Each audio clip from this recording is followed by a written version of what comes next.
just had your session. Yeah, It was like around like half an hour ago. yeah. It was well visited, so I was like partially part of the session, so Oh, I heard some of your session. But can you tell us like what inspired like to bring your session to Wikimania?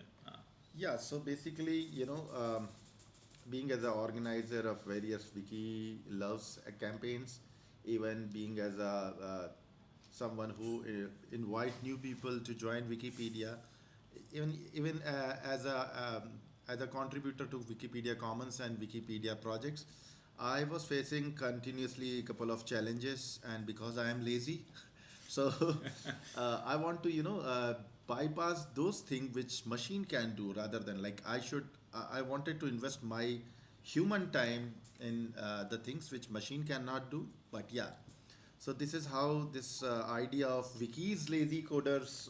This is our mascot, the sloth, slowest animal Yes, in the it is. world, but it clever enough.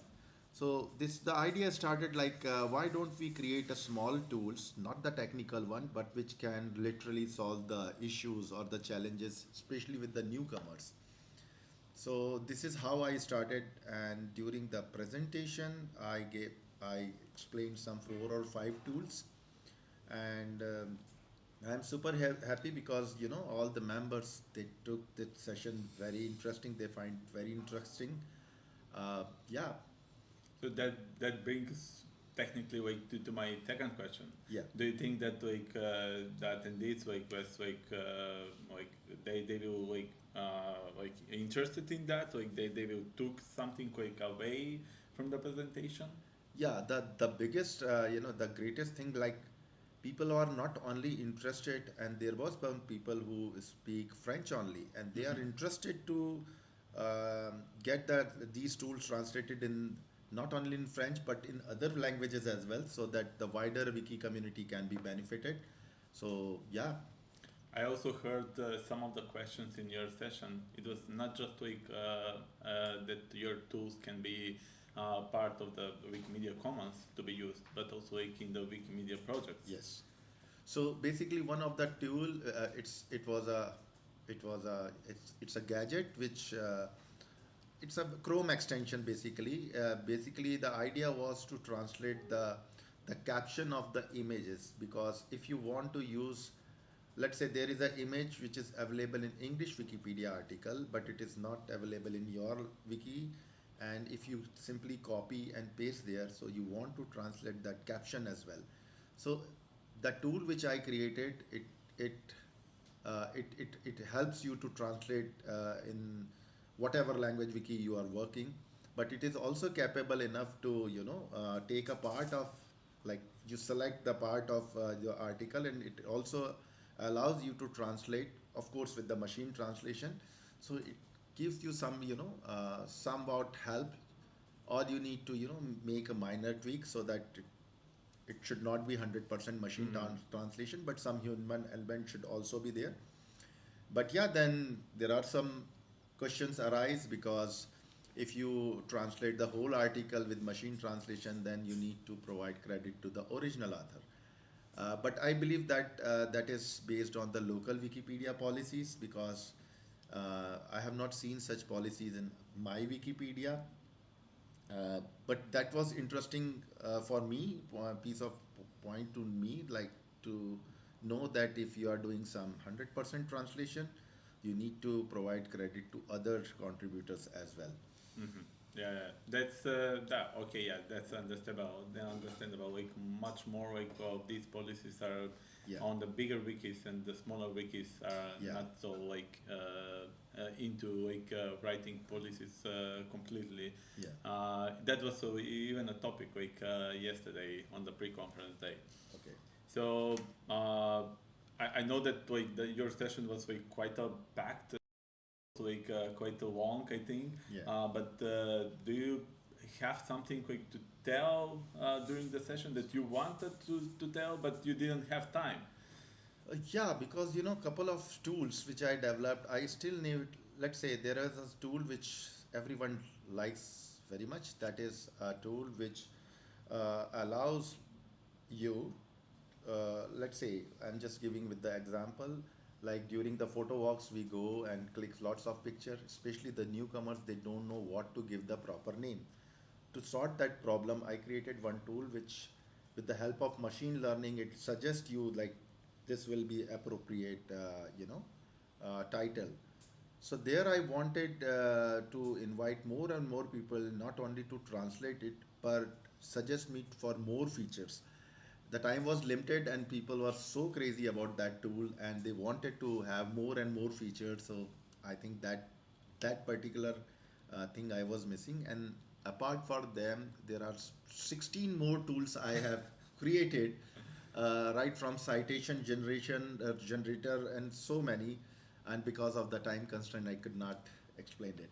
It is available in the presentation, maybe, or Yeah, it is present. It's available in the presentation. There is a link, Wiki's Lazy Coder, and you will find all the tools are listed over there. so that's how they can find it. Yeah, yeah, definitely. Okay, thanks. And the next question is like, what is the challenge that you're working with currently? Like, besides of these like tools, or like you're dedicated only to the tools? Yes, so basically, as I say, I am the person who always wants new blood into Wikipedia because of the AI and other things. People are not that much interested, especially the new generation Gen Z and even Gen Alpha, where Zen Alpha is living like they start their journey with the AI tools. They want to do everything in very shortcut. That is challenging, and Yeah. while retention of Wikipedia is the biggest challenge, especially if you are working with the students. So let's say there is some student who is having 3 years course, so maybe they will be invest their time in first year, second year, but after graduation, that Hmm. becomes very challenging to keep them Yeah. on wikis. So So that brings me like also like thanks for that, because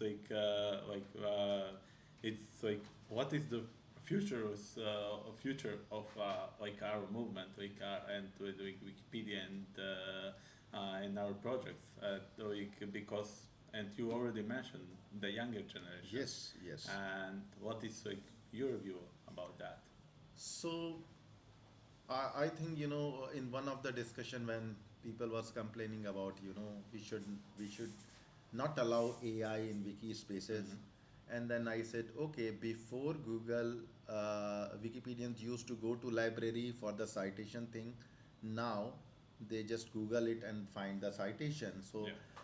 maybe that Google or any other search engine thing, maybe it is not named as a AI thing, but ultimately actually that is doing the same thing, like Yeah. it is going and searching from different web pages and giving the citation. So if you are if you are not allowing or making space for new generation to adopt AI in good manner, like you need to teach them like how they can positively use AI in wiki things, even their own learning and growth. So you should allow them to do experiment and to adopt Wikipedia in their way, but of course with the proper guidelines. Mm. So you cannot stop them. No, no, no, So no. you're into that Wikipedia should have like as bigger Wikipedias already have like AI policies. Yes. So you're thinking that like everybody, like every project should have like that kind of policy. Yeah, I think the basic one, at least, making a policy sometimes it's not that effective, Mm-hmm. rather than making a policy in video way or the graphic Ah, way or the current generation understand maybe like a some visual. like visual, yeah. Yeah, So I because agree about that. there are so many policies are there in the Wikipedia and they are super boring, to be very honest. I am not. Very long text. Very long text Yeah, and so many cross links. So yeah. so yeah, so I think we should definitely welcome new generation. Maybe if they are coming, bringing with the AI, but with the proper guidelines and the way they understand things better, like in the visual way. Yeah. Great. Yeah, thanks. Maybe I don't know if we have questions in the chat. Uh, Maybe I can ask a question or kickstart a topic. You say you create 16 tools. Yeah. I also code with Claude Sonnet and Agent and so on. We had a talk, a short discussion this year on Telegram, I think. Yeah. And something which is important to know for people listening, when we create or when you create a prototype, I guess you have the same. We have the same experience. We can create a user script, a proof of concept for tools for Wikimedia in 1 to 3 hours. We have the core of the idea we had in mind. Yeah. We have realization which work, which we can test, and then we can think, okay, this avenue is possible, is interesting or not, and that change everything as a developer for Wikimedia, for the Wikimedia movement. And that's amazing that you are here and you say, I have too many software, I have too many tools, I cannot present them all. And that's the wonderful thing with artificial intelligence and agent and so on. Yeah. And when we go back to 1 year or 2 years, I'm not sure people realize the change this make. Yeah. The change in terms of now we have an ocean of possible and higher speed and so on. But also we have to make a work of selection. That's what you did with your presentation. Yeah. Because we have a risk of my English is limited, but to overspread and over to go in too many ways. So we now are. It's more critical than ever now that we allow people to converge, and we build the space and the event for the developer to say, oh, I worked on this, instead of each doing our work on our side. Maybe we should converge, and I have a tools which is a bit like yours. Maybe we will converge. That would be interesting. So that open enormous possibilities, but we have to manage those possibilities. Yeah. And too many tools. No. Too many tools. Yeah. Really, we have like I agree. Because an explosion of possibility, and also we have people who are barely developers. The most critical. With the vibe coding now. Yes, the most critical skills you have to learn is user interface vocabulary and behavioral vocabulary. And if you understand what you want, you can express what you want, then you can become a developer. I'm oversimplifying a bit, but that's very interesting. I would also like to share one thing. Before the AI come, like I'm not a software developer, but the challenges which I faced during my this whole wiki journey. So I was literally waited some technical person to explain the challenge and to waited for someone to develop. Then this helped me to put my ideas into things working. And then it's not true, like I'm not the complete 100% software developer, but I know the software. So I generated some codes and then I put my inputs so that I changed the generated code accordingly, and it now worked for me. So this is really a gift. Like again saying, like if you stop AI to work in Wikipedia space, so you'll not get such amazing products or such amazing tools which literally speaking in the way the new generation understand. Otherwise, one of the complaints which I always listening from the young generation, like, okay, Wikipedia website is so boring, applications is so boring, how you can compare Instagram or other social media platform with your, Commons app or other things. So we need to, tweak our things in the way they understand or they like. Yes. And within the boundary of Wikipedia guidelines, of course. And maybe a last question to you. So if somebody is new, that you're already mentioning these new generations, so where they should start? Yeah. So again, see, until and unless you face some challenges, you cannot develop anything. Let's say, if I say, okay, there is a chat GPT or other, develop something. So without facing any challenge, how like what problem they are going to solve it. So I would suggest like do explore wiki, do some editing thing, then you will realize okay there are some challenges. The good way like good thing with the these chat box, they can also they can also search like okay this is my problem, whether any tool is exist in Wikipedia space or not. If it is exist, use that, like use chat GPT and other LLM models in that way. If it that there is a gap, if it is not there, then you try to create something and first do prototype, share with your friends and especially with the some experienced Wikimedians, so that they can make sure that everything is within the policy, and this is how they can start, I believe. Okay, thanks. Thanks a lot. Reacting to your statement right now, in innovation, we say that innovation is born of frustration. Yeah. That's important. So anytime you explore, indeed, you will meet frustration. This is not as you wish it was. Yeah. And if you have frustration, you have opportunities for improvement and for innovation. And now we have the tool to innovate and to find the solution, to build the solution. So look for the frustration. When you have frustration, you have room for development. You correctly said, like, these all tools, especially the automatic renaming tool, it is because of the frustration, because people are literally putting file name like photo work, blah and blah and blah, image number 0, 1, 2, 3, 4, 5, 6, 7, and 1000 till 1000. So, yeah. Okay. Thanks, Suyash. Thank you. Enjoy the rest of the Wikimania. Yeah. And now we will continue with Anton. Okay. Thank you. See you. So, hi Anton. So can you introduce for others and brief introduction? Yes. Hey everyone. I am Anton. Came here from Kyiv, Ukraine. I am the programs coordinator of Wikimedia Ukraine. So basically, overseeing programmatic activities of the Wikimedia affiliate in Ukraine, and also in my volunteer capacity, I am a long-term editor and administrator on Ukrainian Wikipedia, and I've also been involved in some international initiatives, such as the CE Hub, which is where we have worked together for some time. So I am involved in a few different capacities in the Wikimedia movement. Many roles. Yes. So similar to many Wikipedians, to many hats.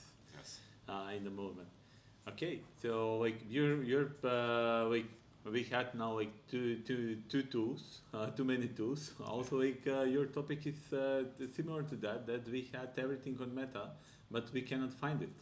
So can you tell us what inspired you to give us the topic that you're bringing to Wikimania? Yes. So basically, my session, which will be tomorrow, but I'm happy to do some spoilers today. My session is called 3 things that even an experienced Wikimedian might not know. So it's basically, I have 3 points that might be interesting for people who maybe already are editing, are part of an affiliate, but might not know all the intricacies of the movement. And the first of these points, as you mentioned, is how to find stuff, how to find our internal knowledge.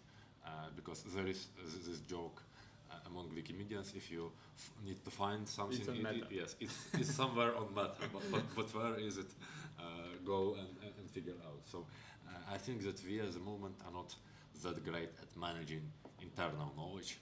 There was a strategy recommendation a decade ago that said manage internal knowledge, something like that, but we haven't kept up with that one. My recommendation is 2 things. First of all, if you're trying to do something, then try to find whether similar things have been done before in the Wikimedia movement. If you want to do a photo contest, maybe organize a campaign, organize collaboration with a library, and so on. You don't have to design everything from scratch. You don't have to reinvent the wheel. You can try and look for some previous examples before. that were done before, but how do you actually do that? There are different tools, different services that have an ambitious goal to offer this sort of database of different initiatives, starting from MetaWiki, but some others. And I don't recommend specifically any of them, not because they are bad, but because there are a lot of them, and it's sometimes hard to know where to look for something.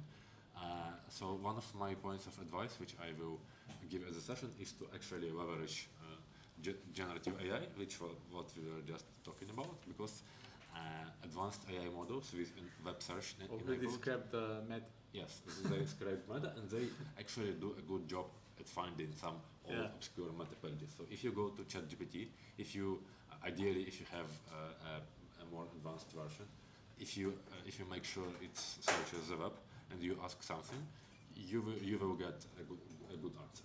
So that's one piece of advice, but I will have more at the session tomorrow, so I won't not spoil everything. Not to spoil everything. Yeah. But this sounds like quite good. So like technically you will you want to give to the audience, to the attendees and to the online participants something that they can use it practically finding on Meta. Yes, exactly. So my session will be a workshop, and it won't be only just a presentation from me. There will be a practical task to find something on Meta, and if you can come to the workshop, feel free to do that. And if not, I think slides will be available afterwards, and people will be able to replicate the exercise. Okay, that sounds good. Maybe you can say the time because I know it was moved. Maybe you can say the time once again. Yes, my session was moved. It is at 12 p.m. It is at noon French time, and it is in the East Room, I think. So Okay. People are welcome to join.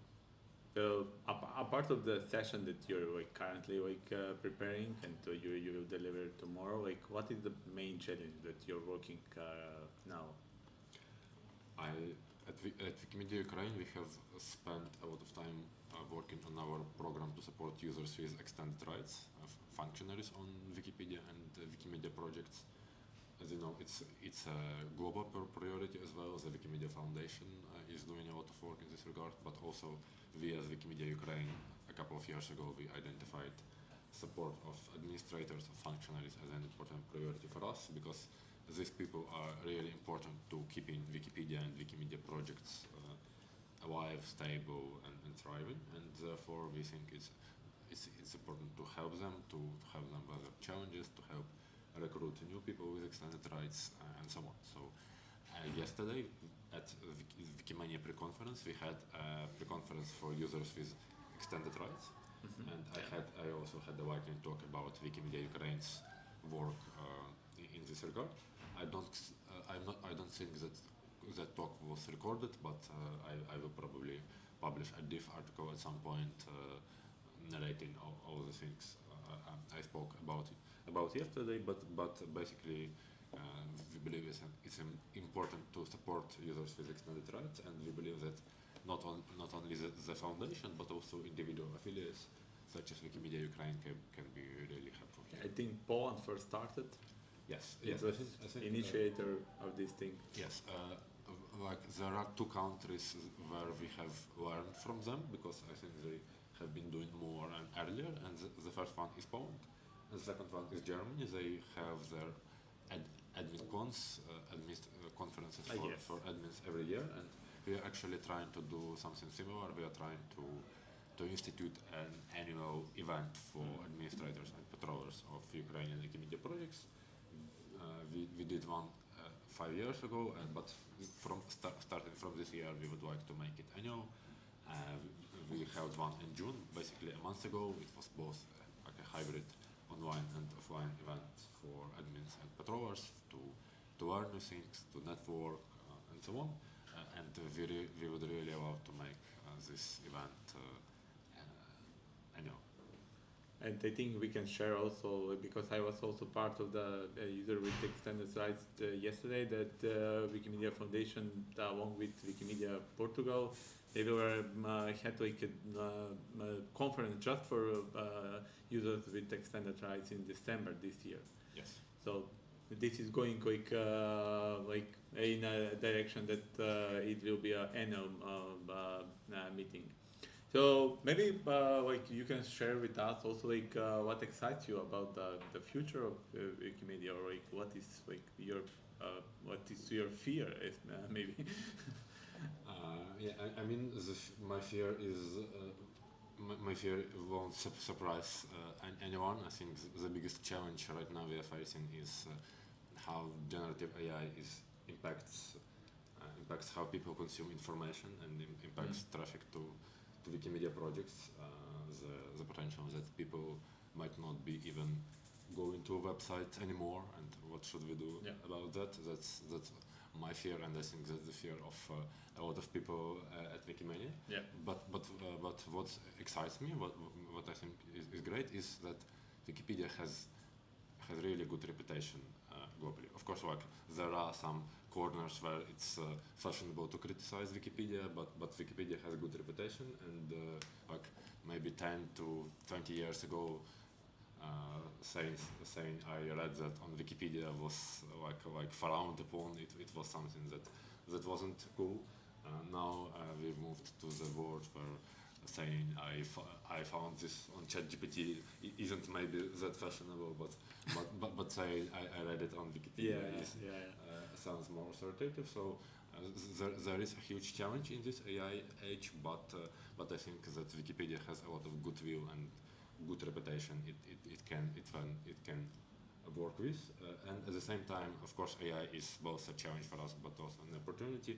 We were just been discussing how AI enables all these cool new tools, and myself also, I am not a developer, I'm not a software engineer, but I've also been able to create templates, write query queries, and so on, using AI, and it's just one example.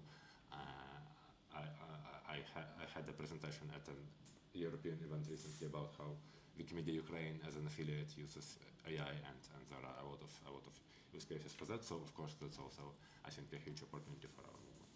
Okay, thanks.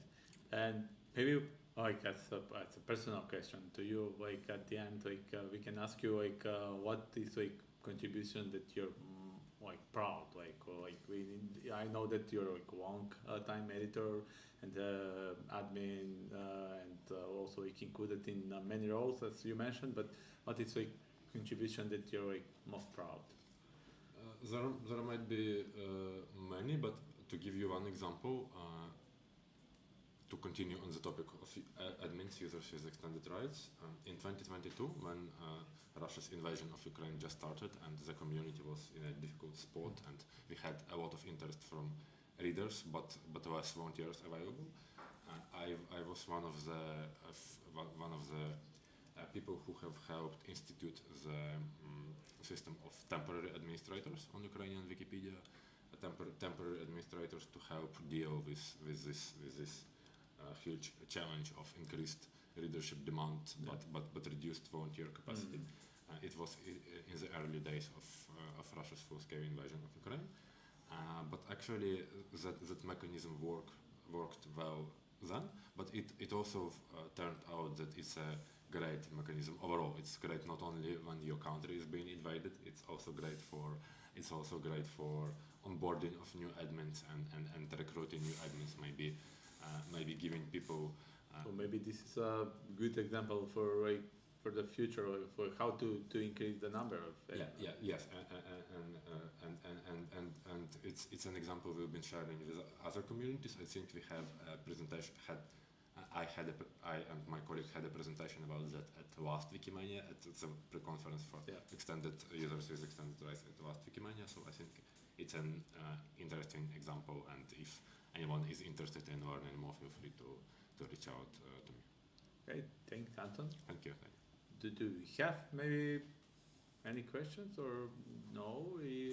If not, maybe we can continue to the third speaker today.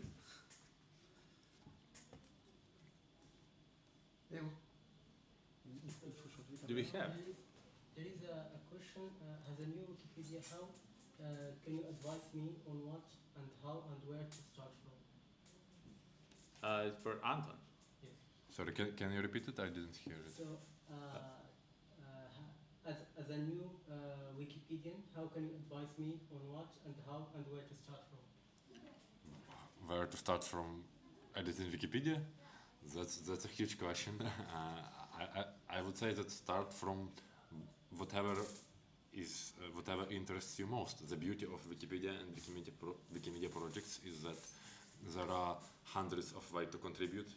You can upload photos, you can write text, you can write code, you can improve photos, you can proofread, you can organize events, you can take photos, you can create maps. Hundreds of ways to contribute. So think about what excites you in real life, so-called real life. Maybe it's writing, maybe it's drawing pictures, maybe it's speaking with other people, and then I'm sure you can find a way to contribute that to Wikimedia projects. Okay, thanks. Thank you. Yeah, so we'll continue now with the third speaker for today.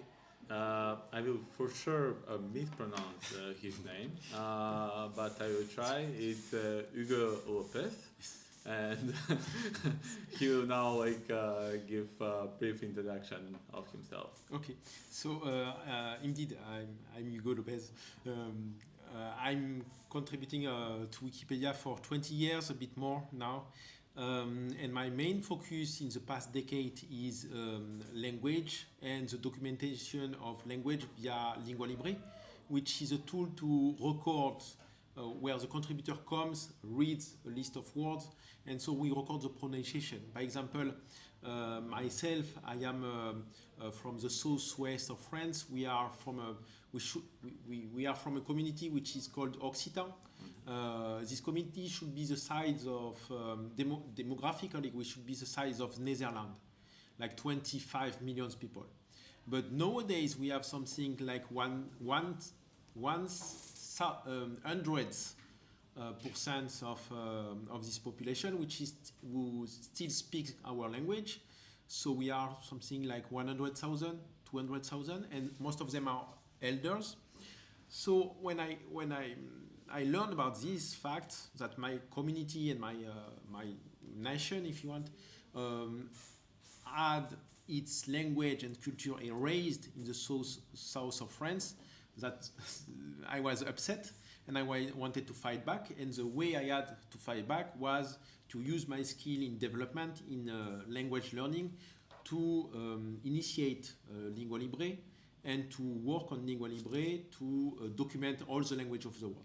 So Lingua Libre allows you to go to the website, you record the word of your language, and we can hear your proper voice and your proper language.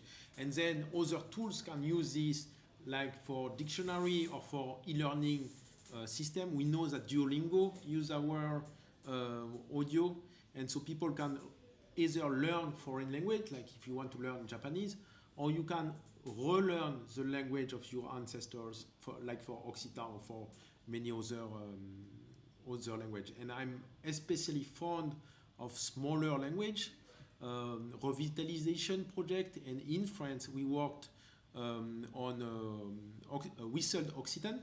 So I can make a small demo to you about whistled Occitan. That in Occitan we say adieu, to say hello and goodbye, and in whistle Occitan it's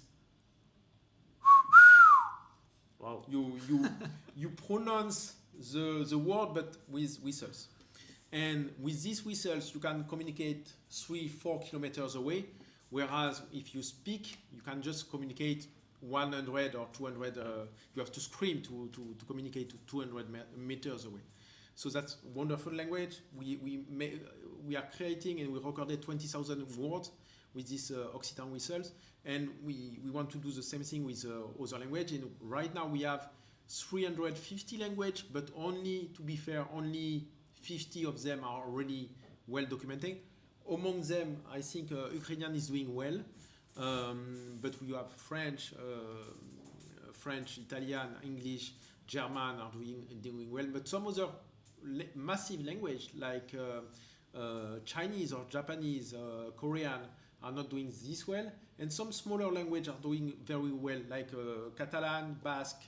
Mostly it's a small community in Europe because they have institutional funding.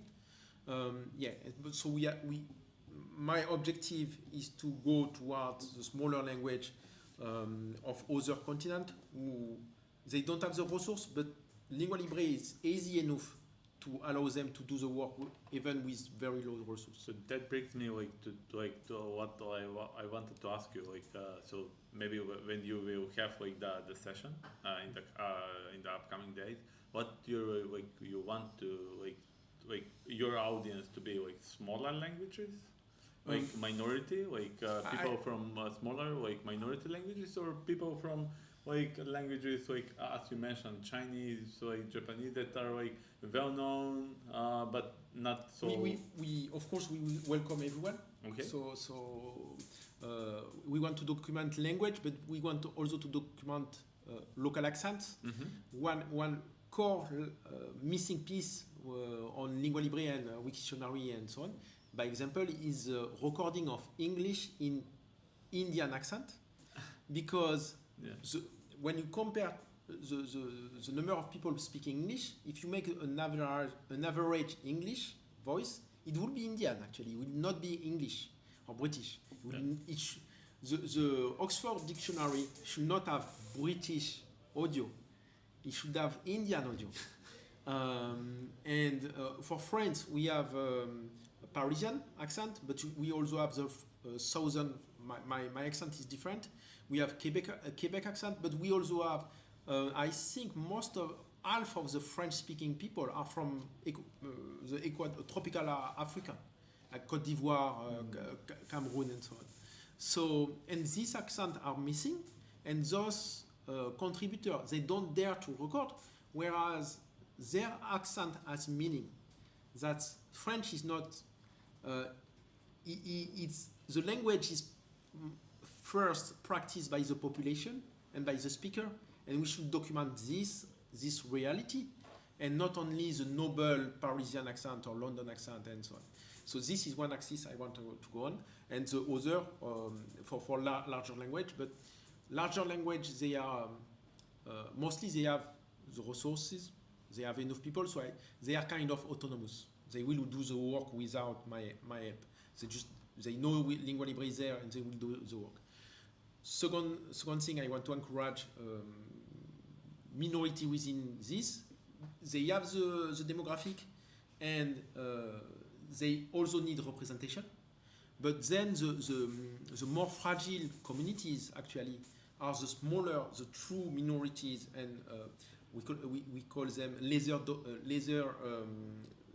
dotted language. In English, I make a translation from French. So the laser resources language. So when you have a smaller demographic, you have less contributors, you have less resource, and that's where we have the most impact.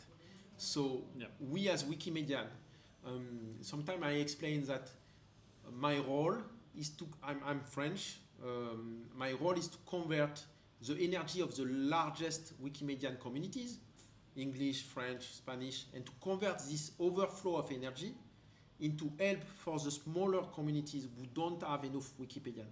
So we have to facilitate the onboarding of those smaller communities. Right now we have contributors in Peru, Spanish speaker, but they help the local minorities to be on Wikimedia and on Lingua Libre and to speak their voice on Lingua Libre. We have El Salvador, wonderful project there. Indonesia and Malaysia, they are doing a wonderful work recording on Lingua Libre.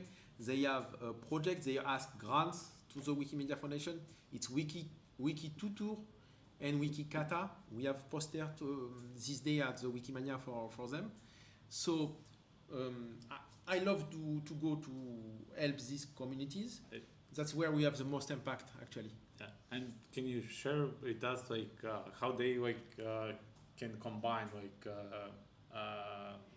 these recordings within Wikimedia project? Okay, and also I want to quickly say we also have Ukrainian, and we have some small language from Ukraine, like Ukrainian Greek and some small minority language. So that's wonderful. I love this project because I travel all around the world just with this. For the presence on a Wikimedia project, most of it is the audio we record are used to illustrate the article, like the name of the people, the name of the places. If you say Bordeaux, I am from this area, I will pronounce it right. Yeah. But if you ask Parisian, they may mispronounce it. Bordeaux is easy to pronounce actually, but Agen is Parisian will say Agen, and me from this area, I will say Agen.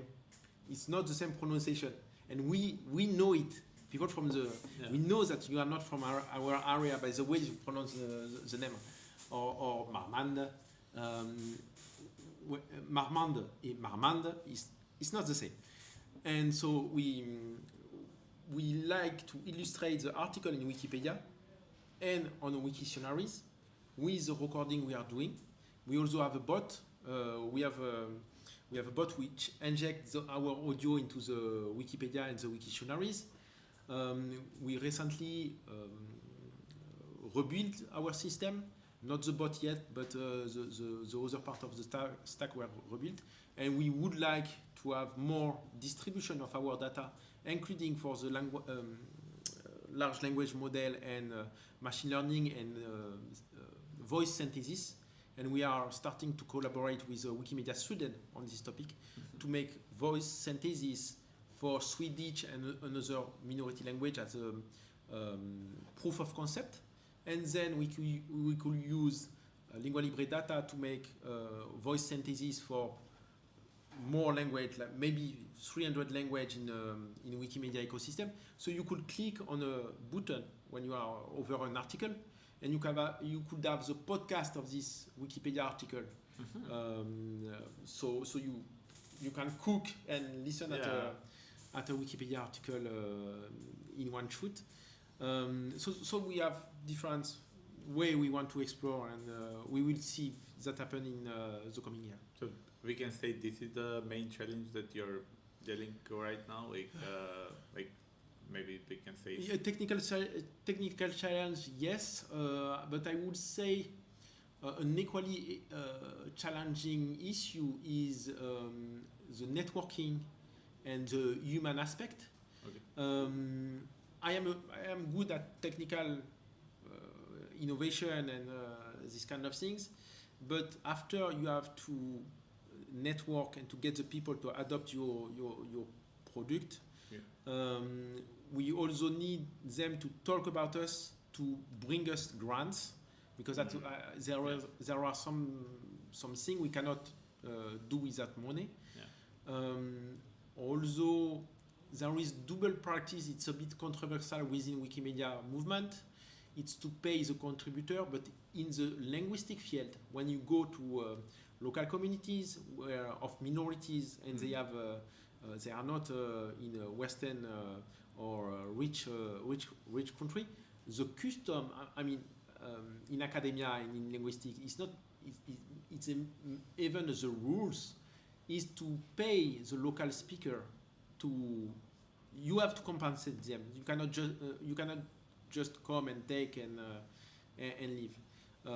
So we need funding. We need networking if we want funding. That's important bottleneck for us. And we need also intermediate facilitator who go to the ground and help the when we go to endangered language communities, the language holders, they are the elders, and they are not tech savvy, so we need facilitator to bridge the gap between someone who is in a mountain village or and barely use a cell phone, and Lingua Libre. You need someone to facilitate this. Yeah, first to learn the platform, and then even to contribute. Yes, because the elder, when they are 70, they hardly learn of course. And they have no they are interested to preserve their language, Yeah. but they, you know, you have parents, you know how they use their cell phone, Of course, yeah. except the exception. But so we need facilitators, and one format which works very well, which had worked in Taiwan, which had worked in El Salvador, in Indonesia, is to match a younger Gen X volunteer with the elder. The Gen X usually they already lost the language, or you know, they have a marginal use of their mother tongue or their So local tongue. They're helping to They are the both of them like have beneficials, we can say. Yes, the younger manage the technical part, like the cell phone, Yeah. and the elder manage the linguistic part. But the younger is also interested because he realized that his community language is disappearing. So he has a first contact, like conscious contact of preservation of his language. This is important to have a switch in the brain. Like language is not just the thing you say your grandparents when they want to talk together. And language is also the Identity, we can say. yes, it's identity. It's your grandparents. They spoke love language in this language. Yeah. They say I love you and I want to marry you and this kind of things in this language. And when you take the language of the capital or the colonizer or things like that, you lose. It's weird to now we are saying I love you in the language of someone coming from 1,000 kilometers away or 15,000 kilometers away. There is something violent in this, and we have many stories even worse of actual violence for against languages. But the youngsters, they don't know about it. They're just like, I'm a minority in Brazil. I speak Portuguese. That's wonderful. But when you match them, you team them up with elders, and they to document this local language, they realize that they are losing something, and they start a learning process and a reconnection process, which I find very interesting. And also they do the work.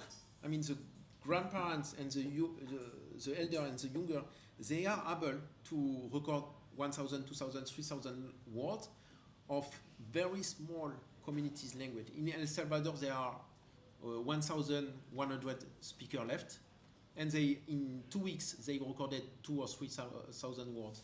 So that works. That connects the elder and the younger. That wake up some. It has. Yeah. That's wonderful approach to document endangered language and. Yeah, this is quite nice topic, especially for the languages. But for the last week, we can say what is your favorite Wikimedia project? Lingua Libre. Yeah. Yes, for sure. Okay. Thanks for our speakers for today, and thanks for today's visual room session. Thanks for everything for that you shared with us, for the stories, for the insights that we have learned, and enjoying the Wikimania. Thank you. Thank you.